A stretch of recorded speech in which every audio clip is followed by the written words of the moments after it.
Comenzamos nuestra sección de literatura y para eso estamos con Carlos Eguren, él es escritor, periodista y experto en literatura. Muy buenos días, Carlos. Muy buenos días, ¿qué tal? Muy bien, sobre todo por estar contigo hoy. A ver, ¿de qué vamos a hablar a lo largo de todo este verano, Carlos? Me gustaría este verano hablar de libros que podríamos leer sin problema ninguno en estas semanas, que solemos tener un poco más de tiempo y además como es lectura siempre es bueno para nosotros y bueno para las personas que nos rodean, porque la literatura nos cambia y nos permite dar un paso más allá. Y además ahora que tenemos un poquito más de tiempo libre, que estamos de vacaciones, es el Sí, desde momento luego. para recuperar ese libro que teníamos aparcado y que queríamos leer. En concreto, hoy, ¿qué libro nos recomiendas, Carlos? Hoy os recomiendo El océano al final del camino, del escritor Neil Gaiman. ¿Y por qué? Bueno, por muchísimos motivos. Es uno de mis libros favoritos de los últimos años. Y para empezar, podría decir que es una de esas historias que sabe mezclar algo como la infancia, pero también con la oscuridad.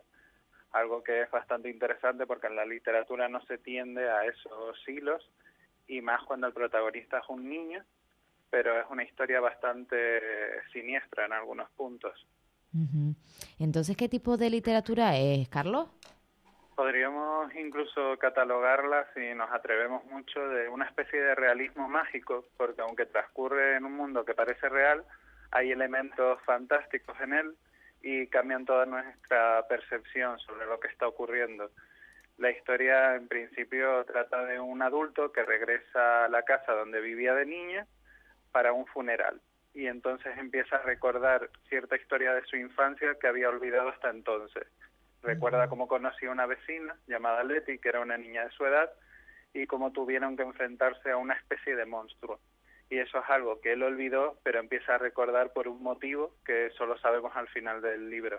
Claro, cuando regresa al funeral familiar es cuando él empieza, cuando el protagonista empieza a recordar todas estas cosas, ¿no? Sí, y recuerda una metáfora muy bonita, que es que esa niña decía que había un estanque en su casa, pero que no era un estanque, sino que era un océano. Y Ajá, ahí es uno de los puntos de partida de la trama. ajá. Y bueno, por qué recomendar este libro para el verano en concreto, Carlos? Yo creo que el verano es una fecha del año que se da mucho a la nostalgia a veces, al recuerdo, a pensar en cómo éramos y cómo somos ahora, gracias al tiempo libre y demás, y a un poco la distensión de estas fechas. Y creo que la obra trata muy bien sobre estos aspectos. El océano al final del camino es una novela donde el valor de los recuerdos es muy importante, pero también el valor de lo que hemos sido y de lo que seremos. De Y creo hecho, que en verano todo eso está muy importante, sí. hablando un poco del autor, Neil Gaiman se caracteriza un poco por sus historias de fantasía, ¿verdad? Porque conozco poco de este autor, pero sí bien es cierto que yo soy muy fan de las novelas, de la literatura juvenil e infantil, y tengo un libro suyo llamado La joven del uso, que es de literatura juvenil, con lo cual no solamente crea literatura para adultos, sino también para niños y para jóvenes, ¿no? Sí, Neil Gaiman es un todoterreno, por así catalogarlo, un todoterreno de la literatura, porque igual es capaz de hacerte una novela para adultos, como una que es para adultos, pero tiene elementos que parecen infantiles, pasando por cómics, pasando también por capítulos de series como Doctor Who. Es un todoterreno, te escribe poemas, te escribe canciones, hace libros, cómics, de todo. Es uno de esos autores que hasta hace unos años se le catalogaba del autor más famoso del que nunca has escuchado hablar, porque entre los grupos que sí lo conocían era más que célebre, pero ahora es cuando ha empezado a liberarse entre otros colectivos que empiezan a reconocerlo y a catalogarlo como uno de esos escritores que hay que tener en cuenta. Y es de esos escritores que, ya te digo, te puede escribir de La joven durmiente y El uso, que era al que te referías, o El océano al final del camino, pero con una facilidad deslumbrante. ¿Y cuál es su obra más conocida? Quizás Coraline, esta que publicó en 2002. Sí, por ejemplo, Coraline se adaptó al cine y se convirtió en todo un éxito hace un par de añitos, pero también en el campo del cómic tiene Sandman, que es una de esas obras inmortales y que se convierte en uno de los tebeos más famosos que existen. Pero sí, sin duda Coraline como novela es su obra más conocida hasta la fecha, aunque ya hay otras en preparación, en el sentido de que, por ejemplo, American Gods se publicó hace un montón de años, pero ahora van a hacer la serie de televisión. Así que escucharemos hablar de él casi seguro. Y de hecho ha cosechado muchísimos premios a nivel internacional, ¿no? Sí, por ejemplo, El océano al final del camino, que es la obra de la que estábamos hablando, se llevó uno de los premios de la red social de libros Goodreads el año pasado y varios galardones más, y pasó por España el año pasado también. Y bueno, aparte de tener uno de esos tours históricos, porque estuvo en Madrid y en un montón de sitios, recibió premios, buenas críticas, y que conste que en las redes sociales él puso que se lo pasó muy bien, y es otro reconocimiento más a la obra de este autor inglés. Carlos, yo te quería preguntar, ¿se trata de una novela facilita que nos puede enganchar fácilmente o es un poquito más extensa? No, son solo 236 páginas, y con 236 páginas le da y bastante para hablar de temas muy importantes, y se lee en un santiamén.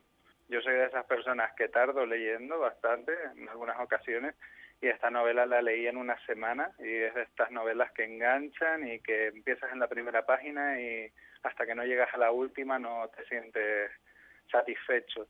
De esos devoralibros que podríamos decir, te vuelve loco y tienes que seguirlo hasta el final. Y yo creo que con casi todos los lectores que lo han leído ya le ha pasado esto también. O sea, que incluso lo recomiendas para aquellas personas que no están muy acostumbradas a la lectura. Sí, creo que es una obra que nos acerca. Quizás para una persona que no esté muy cercana a estos temas, a lo mejor le resulta al principio un poco extraña, pero bueno, si se dejan llevar, que es algo también importante en el mundo del arte, de decir vamos a probar algo nuevo, yo creo que pronto se engancharán, porque recordarán y pensarán, vale, es la historia de un niño que no conozco, pero recordarán cómo eran ellos de niños, y eso siempre es muy importante. Por supuesto. Carlos, recuérdanos alguna anécdota sobre la creación de este libro. Bueno, una de las anécdotas más bonitas del libro, por así decirlo, es que el autor, cuando lo estuvo escribiendo, era una forma de hacer un cuento para su esposa, que es una rockera que se llama Amanda Palmer, y se había marchado de gira. Y como la echaba mucho de menos, quería escribirle un cuento narrando cómo fue su infancia. Pero llegado a cierto momento, empezó a meter esos elementos mágicos que le gusta poner en sus obras, y se dio cuenta de que el cuento corto que había querido hacer se había convertido en una novela de más de 200 páginas, y llamó a la editorial y les dijo, lo siento, sé que tenía que escribir un relato, pero he acabado escribiendo una novela. Y bueno, él pidió disculpas, pero la editorial dijo muy bien, y se ha convertido en un gran éxito, publicado en varios idiomas y también en español desde el año pasado, que cuenta ya con 2 ediciones, así que... Oye, que ojalá que todos los que empecemos escribiendo una carta de amor acabemos escribiendo una novela de 236 páginas. Sí, y esperemos que la persona amada también le guste, que en vez de enviarle una cartita corta le hayamos enviado una novela. Totalmente, totalmente. Bueno, y ya lo último, una cita del libro que te haya gustado mucho. Hay 2 citas que me gustaron mucho del libro y que creo que dan para pensar un poco, y una es: los adultos siguen el camino y los niños exploran. Y la otra frase, que es un poco más oscura, es: era imposible que parecieran muertos porque nunca habían estado vivos. Ay, mi madre. Me parecen 2 buenas frases que sentencian un poco de qué va el océano al final del camino. Pues me gustó sobre todo la primera, la de los adultos siguen el camino y los niños exploran. Qué gran verdad. Sí, Carlos, la más optimista, sí. ¿Ya sabemos de qué libro vamos a hablar la próxima semana o lo dejamos así, en stand-by? Creo que lo vamos a dejar un poco en suspense, en misterio, pero bueno, intentaré que sea un libro un poco cambiante con respecto al de esta semana, y ya veremos. Pues esta semana todos a leer El océano al final del camino de Neil Gaiman. Muchísimas gracias, Carlos, por haber estado con nosotros. Ha sido un placer. Muchísimas gracias a vosotros.